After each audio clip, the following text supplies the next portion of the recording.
PSG leading the break. Gomes looking for the overlap.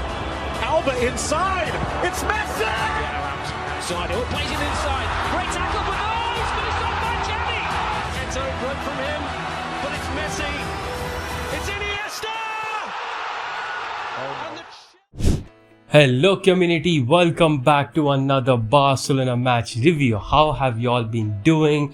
Of course, it's just been a week away since we have uploaded a match review, but it seems quite long. I mean, the amount of matches we were seeing, in terms of cup competitions and even La Liga, it was so congested that I guess our brains are kind of adapted to just watching football every 3 to 4 days. But hey, we're back after a week and Barcelona beats Villareal 1-0. Although it wasn't as convincing as the previous match, of course, against Sevilla, where we did a good performance. This one was just like the previous matches where we have not been convincing, but we got the job done, which is quite crucial because I don't completely underrate that, or I don't completely hate the fact that we played horrible and we got the job done. Of course, no. Who would? The fact is that I just want to see some good football, only for the cause that we want to, kind of have the good momentum as well as the hope, or I guess the progress that, we can go against the big teams. Of course, we have a big match against Man United on Thursday, and the performance that we did today, if we do something similar on Thursday, I just don't think we're gonna be good enough to beat them. It's going to be a very interesting match, however, though. So, of course, I'm pretty sure Xavi is going to prepare himself for this match. Man United are in top form, so beating a team like that is going to be a big task. So, of course, that's later talk, though. Talking about this match, it wasn't really convincing, and why was that the case? Let's discuss about it. Let's get into it.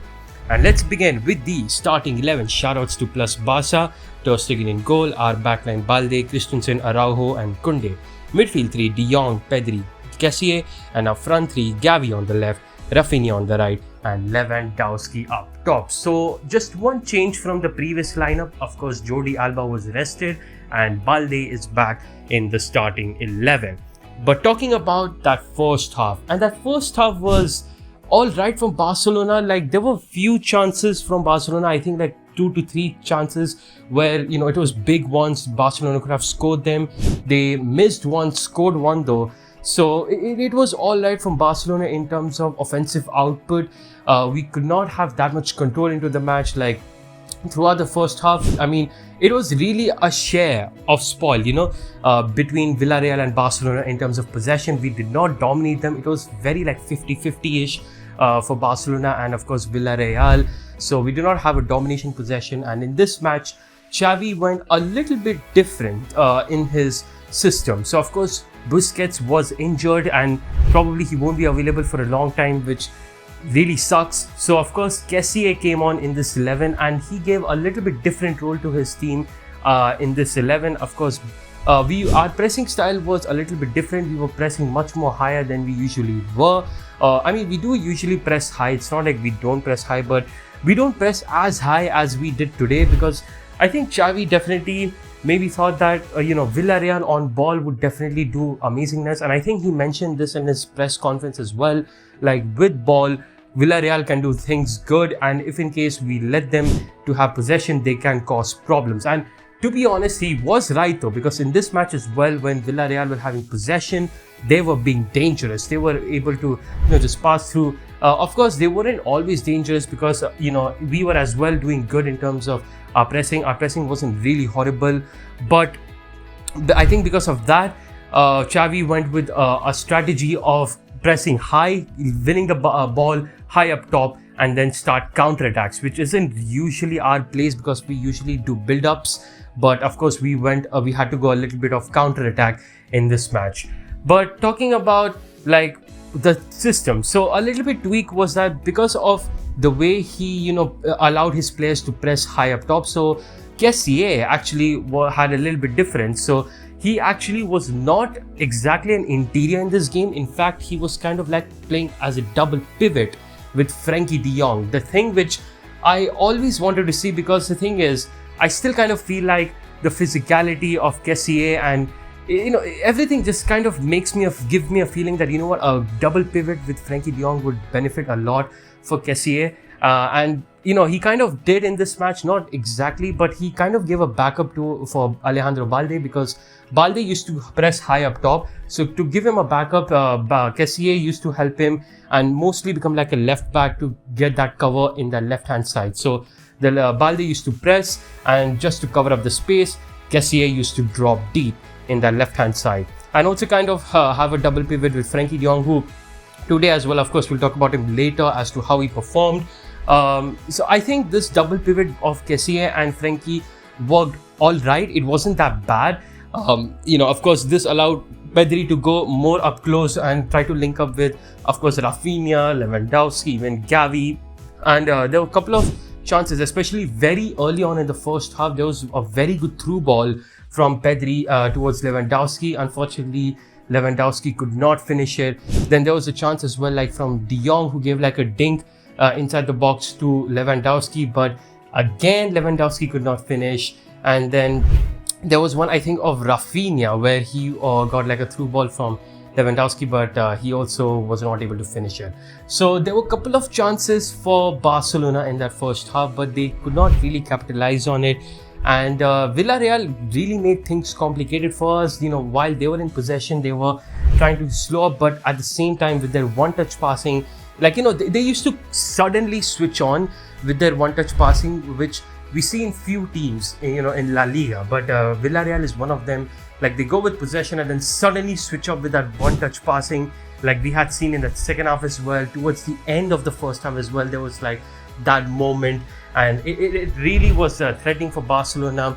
But of course, Barcelona got the edge early in the first half because they scored a goal early on around the 18th minute. It was Pedri who came on the score sheet, and first of all, shout-outs to Koundé for that ball recovery. He recovered the ball, then Gavi gave the pass to Frankie de Jong. Frankie then passed towards Rafinha, and this goal was actually amazing. Rafinha then passed to Pedri. Pedri quickly gave a one-touch pass towards Lewandowski, and this is what I always wanted from Lewandowski, and this is why I always wanted him in these situations.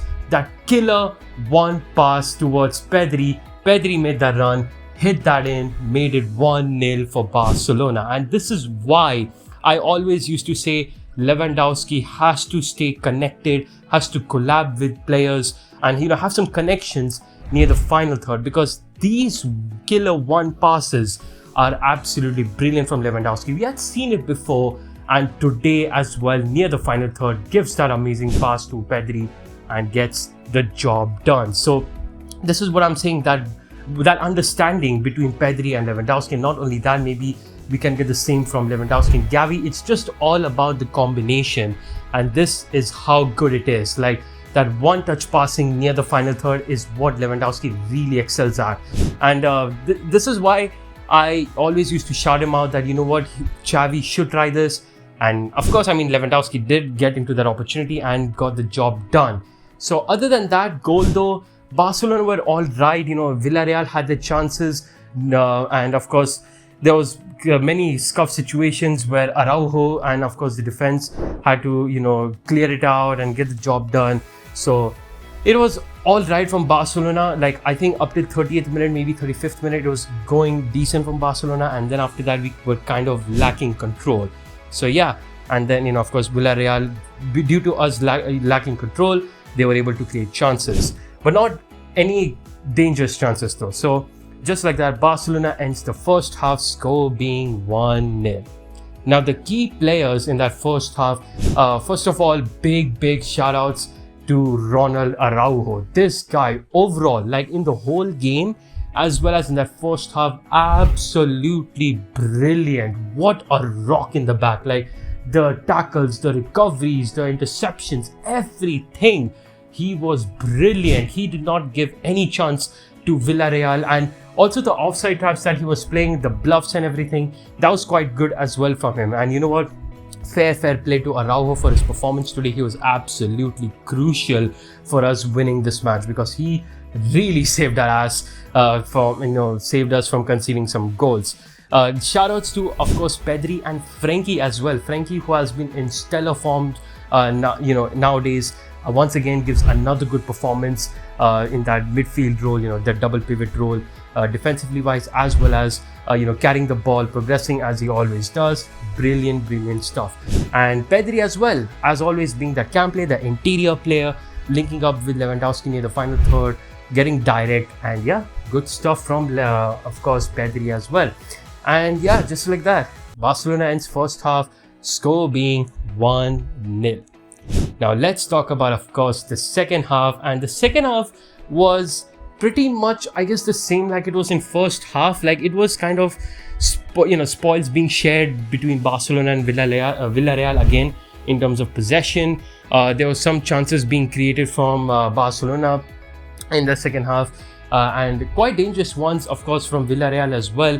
There was actually one offside goal as well they scored, but of course another bluff, I guess you could call it a bluff, like from Araujo. He knew that the scorer was offside, so of course he did not act on it.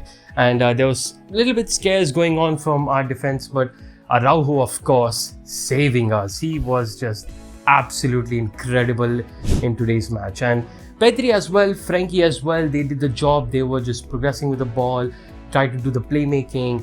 And yeah, I think Casillas' performance as well was not bad today. I think that double pivot role kind of helped Frankie out. I mean, I always used to think that the double pivot with Frankie would work, because the thing is that if Frankie plays in a double pivot, Casillas can provide that defensive stability. He's got the physicality, and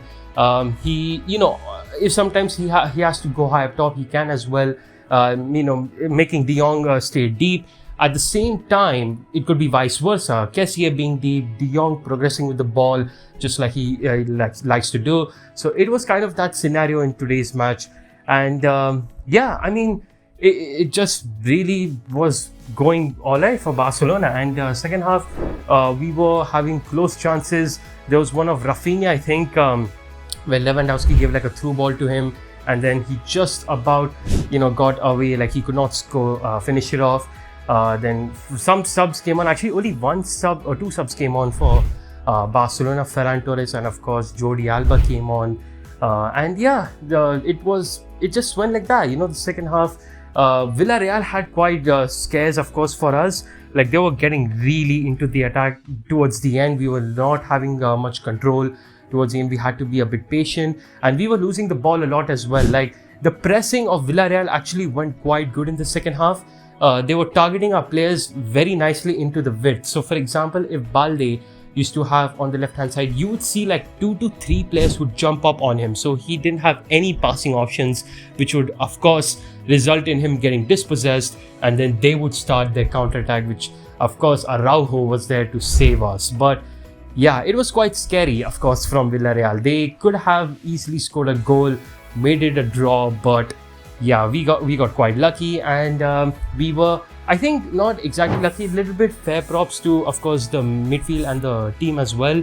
They were defensively stabilized. They did not allow any slip ups. So I guess that's fair enough. But other than that, actually there were some opportunities, in fact, for Villareal in which if they had proper finishing done, like actually there was one towards the end of the first half where I think I did not mention this.